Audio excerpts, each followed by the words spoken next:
Olá, eu sou Fabrício Corrêa e você está sintonizado na telinha da TV Tarte SBT, no nosso Conversa de Bastidores, que hoje recebe o advogado Rodrigo Cabreira Gonzalez. Especialista em petróleo, gás e energia, Rodrigo advoga há 25 anos, foi presidente da Academia Jusense de Letras e é um dos grandes nomes do direito eleitoral no Brasil.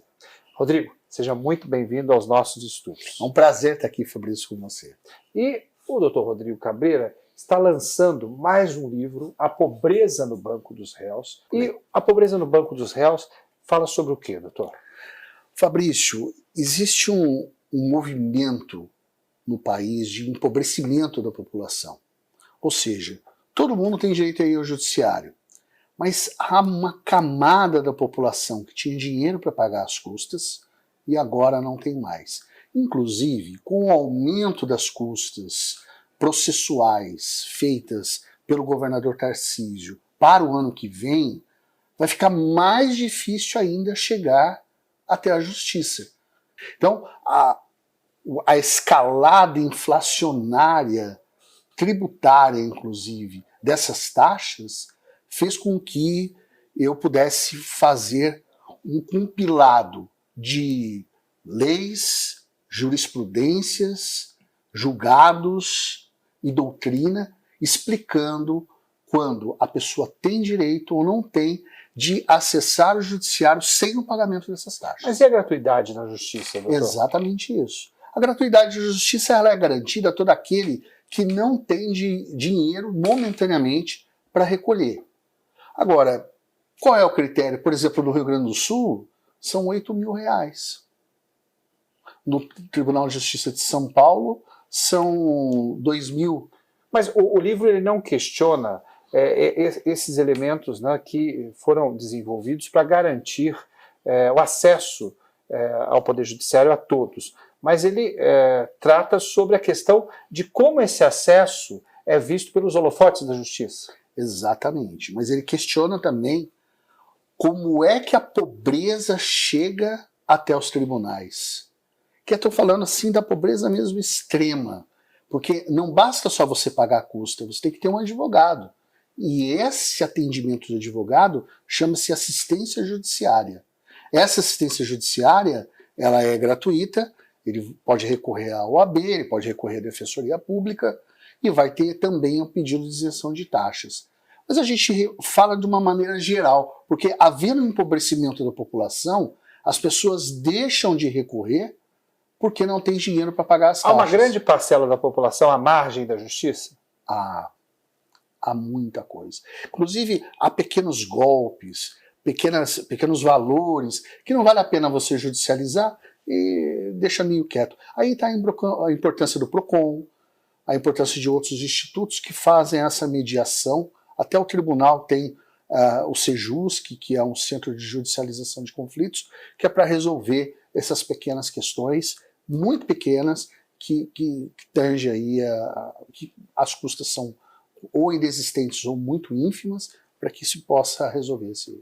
Rodrigo, obviamente que com toda a sua expertise no direito eleitoral, eu não poderia deixar de perguntar para você, né, sobre o processo eleitoral que se avizinha e a derrocada, né, da mini-reforma eleitoral que acabou morrendo no Senado, né? Ela seria uma boa proposta para melhorar o processo eleitoral, para diminuir as lacunas e para ampliar o acesso a todos? Fabrício, é importante ter na ideia que o direito eleitoral, a legislação eleitoral é feita para manter no poder quem está no poder. É ilusão pensar que o legislador, o sábio legislador, vai fazer alguma coisa para alterar significativamente o sistema. Não vai haver. Uma das propostas, inclusive, da mini-reforma era aumentar o prazo do registro de candidatura, que é para dar tempo do TSE ou TRE julgar todos os registros a tempo da ocorrência do pleito. Porque o que acontece hoje é o seguinte: uma suspeição de inegibilidade prejudica muito o candidato. Muito, porque você registra a candidatura e isso fica sub júdice, ele continua fazendo campanha, mas lá na frente os votos são considerados inválidos. Não, e mesmo se ele sair dessa situação, quanto mais demora para a justiça informar sobre esse julgamento, prejudica a própria candidatura do candidato. Quanto mais, por isso que eles estavam querendo adiantar. Só que adiantar esse processo implica em você adiantar o debate. E você sabe que eleição é igual maratona. Quem corre muito no começo não tem fôlego lá na frente. Você concorda com a inegibilidade do presidente Jair Bolsonaro? Eu acho que foi pouco. Eu acho que foi pouco. Porque ele se tornou inelegível por aquela reunião que ele fez no Palácio Planalto atacando o processo eleitoral, as urnas, tal. Eu acho que foi pouco. Aquilo lá, inclusive, eu acho que é crime contra a ordem democrática.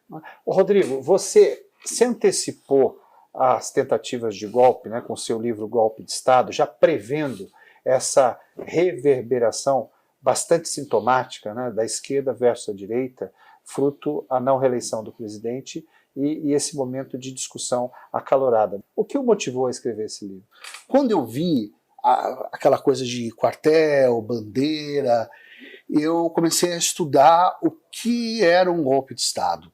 E aí eu fiz um livro explicando o que é um golpe de Estado, o que a gente tem acostumado a olhar na África, por exemplo, o golpe de Estado feito mediante as metralhadoras AR-15, em Angola, em outros países que tem uma briga muito ferrenha. Mas também tem o golpe de Estado feito por base da caneta, que dói menos, ninguém nota, a economia continua rodando. Nós vamos para um rápido intervalo comercial e eu volto em seguida com o nosso Conversa de Bastidores, que hoje recebe o advogado Rodrigo Cabreira Gonzalez.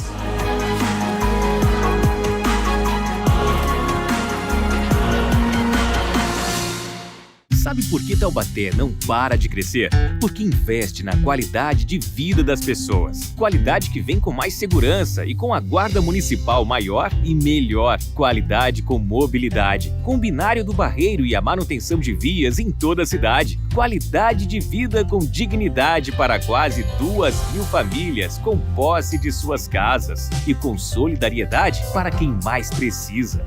Taubaté, gestão em ação, cidade em crescimento.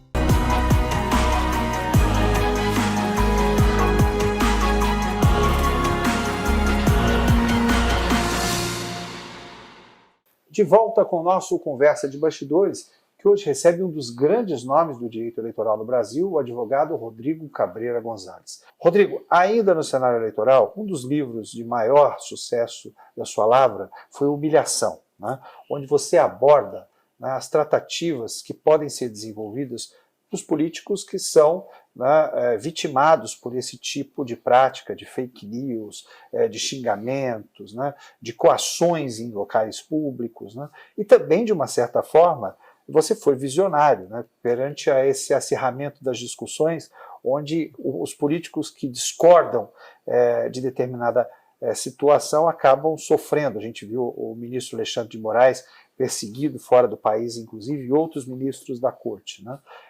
O que o livro trata e qual, na sua análise, foi o responsável pelo sucesso da publicação? A justiça no Brasil passa por uma crise, sim. A metade dos advogados, dos juízes, eles estudaram para fazer justiça.